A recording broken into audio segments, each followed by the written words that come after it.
ನಮಸ್ತೆ ಮೇಡಮ್. ಬರ್ರಿ ಬರ್ರಿ, ನಮಸ್ಕಾರ ರೀ. ಕುಂದರ್ರಿ, ಹೋಗಿ ಕುಂದರ್ರಿ. ಏನ್ ಸಮಸ್ಯೆ ಆಗ್ಲಿಕತ್ತದ್ರಿ? ಸ್ವಲ್ಪ ಗಟ್ಟಾಗಿ ಉಸಿರು ತಗೋರಿ. ಸ್ವಲ್ಪ ಕೈ ಮೇಲೆ ಎತ್ರಿ.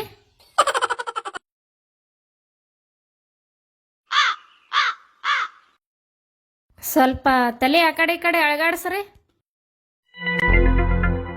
ಏನಮ್ಮ, ಏನ್ ಹೇಳಿದ್ರು ಕೇಳವಲ್ರು. ನೀ ಆದ್ರೂ ಹೇಳ ನಿನ್ ಗಂಡಗ. ಒತ್ತೆ ಉಸಿರು ಜಕ್ಕೋರಿ. ಕೈ ಮೇಲೆ ಎತ್ರಿ. ತಲೆ ಆ ಕಡೆ ಈ ಕಡೆ ಅಳಗಾಡ್ಸ್ರಿ. ಹಾ, ನಿಂದ್ರಸ್ರಿ. ಏನಮ್ಮ, ನೀವ್ ಹೇಳದ್ದೆಲ್ಲ ಎಷ್ಟ್ ಚಂದ ಕೇಳಿದ್ರು, ನಾವ್ ಹೇಳದ್ ಯಾಕೆ ಕೇಳಲಿಲ್ಲ? ಅವ್ರು ನನ್ ಮಾತು ಅಷ್ಟೇ ಕೇಳ್ಬೇಕು, ಬೇರೆ ಯಾರ ಮಾತು ಕೇಳಬಾರ್ದು. ಹಂಗ ಟ್ರೈನಿಂಗ್ ಕೊಟ್ಟಿನಿ ಅವ್ರಿಗೆ. ಅದು ಸಕ್ಸಸ್ ಆಗೈತೆ ಇಲ್ಲ ಅಂತ ಚೆಕ್ ಮಾಡ್ಕೋಕ್ ನಿಮ್ ಹತ್ರ ಬಂದಿದ್ದ. ಅದು ಕನ್ಫರ್ಮ್ ಆಯ್ತು. ಬರ್ರಿ ನಾ ಎದ್ದು.